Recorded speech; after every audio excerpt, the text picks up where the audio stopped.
अस्सलाम वालेकुम। इस चैनल का नाम है द स्टोरी टेलर और मैं हूं अब्दुल रहमान जो आपको सुनाएगा स्टोरीज़। तो सबसे पहले तो मैं इस चैनल की इंट्रोडक्शन से स्टार्ट करूंगा। मैं आपको बताना चाहूँगा कि मेरे इस चैनल का नाम द स्टोरी टेलर क्यों है।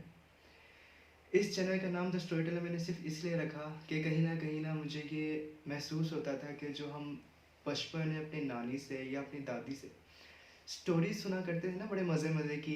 वो बताते थे कि हम इंडिया से पाकिस्तान आ रहे थे या कोई नागिन की स्टोरीज होती थी, वो कहीं ना कहीं जो है ना हम मिस कर रहे हैं, या लाइफ लेसन्स होते थे। तो जिस तरह मेरे पास इस वक्त इशफाक अहमद की जाविया पड़ी हुई है, तो इसके अंदर सारे लेसन्स हैं जो उन्होंने अपनी ज़िंदगी से सीखे, और उनमें कहानी है। और ये हमारे जो बाप दादा हुआ करते थे ना पहले, जो हमारे बचपन में हुआ करते थे, अभी भी अल्लाह ज़िंदा रखे हैं लेकिन वो स्टोरीज कहीं ना हम मिस कर गए। शायद ये बदलता वक्त है, शायद ये नई जनरेशन है जो इस चीज़ को जो है ना कहीं ना हम एक गैप दे गए हैं। और मेरा ख्याल है उस गैप को फिल करने की ज़रूरत है और इन स्टोरीज़ को रिवाइव करने की ज़रूरत है। तो इसीलिए जो है मैंने ये चैनल स्टार्ट किया द स्टोरी टेलर, जिसमें मैं आपको मज़े मज़े की स्टोरी सुनाऊंगा और उसके साथ एक लेसन भी होगा। स्टोरीज़ मेरी खुद अपनी भी होंगी, और सीधी सी बात है, मैं अशफाक अहमद की भी यूज़ करूँगा, और उसके अलावा मौलाना रूमी की भी यूज़ करूँगा। और जहाँ जहाँ से मुझे स्टोरीज़ मिलती जाएंगी, जो जो मैंने सुनी हुई है और जो जो मैं पढ़ूँगा, और मैं वो आप तक पहुँचाऊँगा। तो मैं चाहता हूँ कि हम इस स्टोरीज़ को जो है, जो हमारा एक स्टोरी टेलिंग का जो एक एक ट्रेंड था, वो कहीं ना कहीं जो मिस हुआ है, मैं उसको दोबारा से रिवाइव करूँ। तो इसलिए इस चैनल का नाम है द स्टोरी टेलर। और अब मैं आपको एक स्टोरी सुनाऊँगा। कुछ टाइम पहले की बात है, तकरीबन ये बात होगी 1 साल पहले की। तो ना, जब मैं मस्जिद नमाज़ पढ़ने जाता था ना, तो उसी गली के अंदर ना एक घर था। वो घर तो नहीं था, मतलब एक गोदाम टाइप बना हुआ था, उसका गेट नहीं था, लेकिन ना उन लोगों ने चार दीवारी लगा के पूरी छत वगैरह खड़ी करके ना, तो वहाँ एक बंदे को रखा हुआ था जो मेरा ख्याल है उसकी रखवाली वगैरह करता था। कोई वहाँ पे सामान नहीं आता था और कोई रहता भी नहीं था। तो ना, अक्सर मैं गुजरते हुए ना उन बाबा जी को देखा करता था, वो अपने गोदाम की बाई ना चारपाई लगा के बैठे रहते थे। तो हुआ ये कि ना, आहिस्ता आहिस्ता ना वहाँ पे पता नहीं कोई कुछ दो तीन ना कुत्ते आना शुरू हो गए। वो क्या करते थे, वो उस गोदाम के अंदर जाके ना बैठ जाते थे, और उन्हीं को ना, उसी गोदाम को उन्होंने अपना डेरा डेरा बनाया हुआ था। तो अब बाबा जी थे ना, उन्हें बड़ा गुस्सा आता था। वो कहते थे कि ये क्या कुत्ते जो है ना मेरे पास आ जाते हैं। मुझे याद है कि वो कुत्ते तकरीबन बहुत छोटे छोटे से होंगे, और वो उन तभी से जो है ना वो आके जो है वो उस गोदाम के अंदर आके बैठ जाया करते थे। तो मैंने देखा कि ना बाबा जी ना रोज से मार रहे थे। तो पहले तो मुझे बड़ा गुस्सा आता था। मैंने कहा कि यार ये बाबा जी क्या कर रहे हैं कि इतने छोटे छोटे कुत्ते को वो मारे जा रहे हैं। चले, आपको नहीं पसंद है, आप कुछ इंतजाम कर ले, उन्होंने कहा कि साइड पे कर दे उनको, लेकिन ये तो कोई बात नहीं, क्या उन्हें पत्थर मार रहे हैं। तो बाबा जी बड़े गुस्से होते थे। मुझे भाई कुत्तों की, मैं ईशा की नमाज़ पढ़ने जा रहा हूँ और मुझे जो है ना आवाज़ें आ रही हैं, मैंने खुद भी डर जाना कि भाई कहाँ है कुत्ते, कहाँ है कुत्ते। मुझे देखना कि वो भाई गोदाम के बाहर जो है ना बाबा जी पत्थर मार रहे हैं, भाग रहे हैं।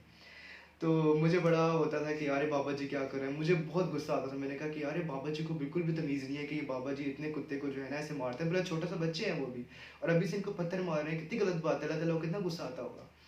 तो हुआ ये कि ना, आहिस्ता आहिस्ता टाइम गुजरता गया। फिर मैंने देखा बाबा जी ने ना गोदाम के बाहर जो है ना वो कुछ कांटे वगैरह रख दिए, और ना वो कुत्तों को ना आने नहीं देते थे अंदर, कि वो रास्ता जो है ना वो ब्लॉक हो जाए उनका। तो ऐसे ही ना, लेकिन जो कुत्ते थे ना वो भी ना बड़े तेज थे। वो जिस जगह से बाबा जी गुजरते थे ना, बिल्कुल ऐसे ऐसे होके वो कुत्ते भी ना उसके अंदर से घुस जाते थे। तो अब जो वो गोदाम था ना, उसके ना साइड पे, राइट साइड पे कमरा था। वो उस कमरे में जाके ना घुस जाते थे। बाबा जी के पास नहीं जाते थे, उनसे बहुत डरते थे, लेकिन घुसते वहीं पे थे। तो मुझे बड़ा होता था, मैं कह यार इतना रास्ता पड़ा हुआ है, 7 प्लाट खाली पड़ा हुआ है, ये आगे भी इतनी मिट्टी पड़ी हुई है, कहीं जाके बैठ जाओ, तुम्हें अंदर ही घुसना है। तो मैं भी उनको देखता रहता था। मैंने क्या, कुत्ता को क्या समझाना मैंने। तो फनी सी बात है खैर ये। तो ना, मैं गुजरता गया टाइम। टाइम जो है आहिस्ता आहिस्ता गुजरता गया, और एक वक्त आया जब वो, मतलब ये ना काफ़ी, आप कह लें कि 4 से 5 मंथ्स का ना एक पूरा एक टाइम पीरियड होगा जिसमें ना ये हुआ कि कुत्ते अब वो बड़े हो चुके थे काफ़ी, और वो जो थे ना वो अब क्या करते थे, बाबा जी ने उनको मारना छोड़ दिया। मैं गुजरा, मैंने देखा कुत्ते जो है ना अंदर बैठे हुए, और वो मुझे घूर रहे थे, कि जैसे ना वो रखवाली टाइप नहीं कर रहे होते, और वो एकदम इंतजार में होता है कि मैं भौंकना शुरू करूँ। अब मैं, भाई अल्लाह ताला प्लीज़ मुझे बचा ले, मैं ये दुआएं करते हुए जा रहा हूँ, गुजर रहा हूँ। तो अब बाबा जी नहीं उनको मारते थे, बल्कि बाबा जी ने क्या किया, वो जो राइट वाला कमरा था ना उस पर जाना छोड़ दिया। अब कुत्ते वहीं जाके ना मिट्टी के अंदर बैठ जाते थे। तो अब बाबा जी जहाँ जाते कुत्ते भी उनके पीछे पीछे, बाबा जी ने कुछ कहना भी नहीं, अंदर जाना, छिपाई बैठ जाना, कुत्तों ने अपने कमरे में चले जाना। कुत्तों ने उनको पास भी नहीं आना, तंग भी नहीं करना, बस जब बाहर जाते थे तब कुत्ते भी आ जाते थे।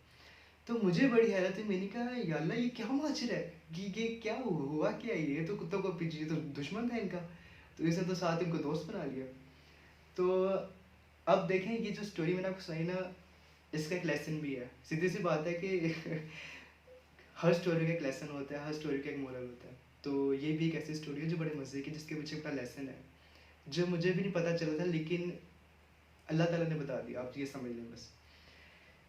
वो लेसन ये था कि अल्लाह ताला मुझे बताना चाह रहे थे कि अब्दुल रहमान, ऐसा होता है कि कुछ लोग होते हैं जो आपके ना बहुत करीब होते हैं, जिनसे आप मोहब्बत करते हैं, वो ना हमेशा जो है ना अपने घर के बाहर कांटों की ना एक पोते लगा के बैठ जाते थे। वो कहते हैं कि हमने किसी को अंदर नहीं आने देना। अगर आपकी मोहब्बत कमज़ोर है ना, तो आप उन कांटों से, उन पत्थरों से भाग जाएंगे। आप कहेंगे कि यार ये तो पत्थर मार रहे हैं, हमें इसके पास नहीं आना। लेकिन अगर आप किसी से मोहब्बत करते हैं ना, चाहे वो आपका कोई दोस्त है, चाहे वो आपके पेरेंट्स हैं जो आपसे नाराज़ है, या चाहे वो कोई टीचर है, या कोई भी आपका करीबी, कोई दोस्त बिछड़ा हुआ, कोई नाराज़ दोस्त, कोई नाराज़ माँ बाप हो सकते हैं, कोई भी हो सकते हैं। देखें ये ऐसे रिश्ते हैं जो, जिनको तोड़ा नहीं जा सकता, जिनको छोड़ा नहीं जा सकता, चाहे वो कितने ही कांटे लगा लें। उन्होंने अपने गुजरने का तो रास्ता छोड़ा होगा ना, आप ही घुस जाए। तो मुझे इससे ये बड़ा प्यारा मोरल मिला कि जो मोहब्बत होती है ना, वो मैंने उन कुत्तों से सीखी। हालांकि कुत्ते जो हैं वो इतने अच्छा जानवर तो नहीं समझा जाता, लेकिन मैंने उनसे मोहब्बत सीखी। और मैंने क्या सीखा, मैंने एक बड़ा इंपॉर्टेंट लेसन सीखा, और मैंने ये सीखा कि जो मोहब्बत होती है ना, वो पत्थरों से और कांटों से नहीं डरती। वो घुस जाती है अंदर और जाके अपनी जगह बना ही लेती है।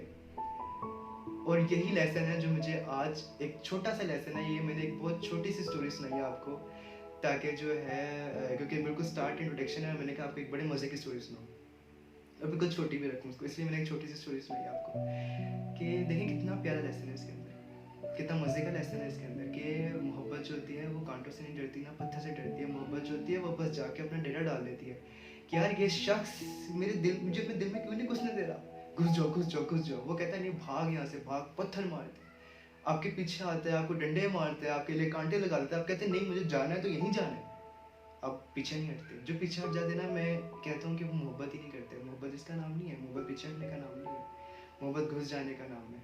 मोहब्बत जो होती है ना, ये बड़ी प्यारी चीज़ है। मोहब्बत अपनी जगह हमेशा दिल में बना लेती है, वो किसी के भी हो। और देखें वो सिर्फ अगले के दिल में मोहब्बत, अगले के दिल में मोहब्बत जगह नहीं बनाएगी आपकी, बल्कि मोहब्बत जो है वो आपको भी बहुत ऊंचा उड़ने की ताकत देगी, आपको पर देगी उड़ने के लिए। और देखें मैं मोहब्बत फिर बार बार कहूँगा, मोहब्बत जो होती है ना, वो कोई एक ख़ास रोमियो जूलियट की मोहब्बत नहीं होती। मोहब्बत एक ऐसी टर्म है जिसको मेरे नज़दीक डिफाइन नहीं किया जा सकता। मोहब्बत एक ऐसी टर्म है जो अनडिफाइंड है। आप इसका मुझे डेफिनेशन ला के दे देंगे ना, मैं कहीं ना कहीं मुझे लगेगा कि कुछ कमी है, क्योंकि मोहब्बत एक बहुत वास्ट दरिया है। जिसने हल्का से भी उसको ऐसे टिप से भी छुआ है ना, वो भी ये नहीं कह सकता कि यार मैंने मोहब्बत की है।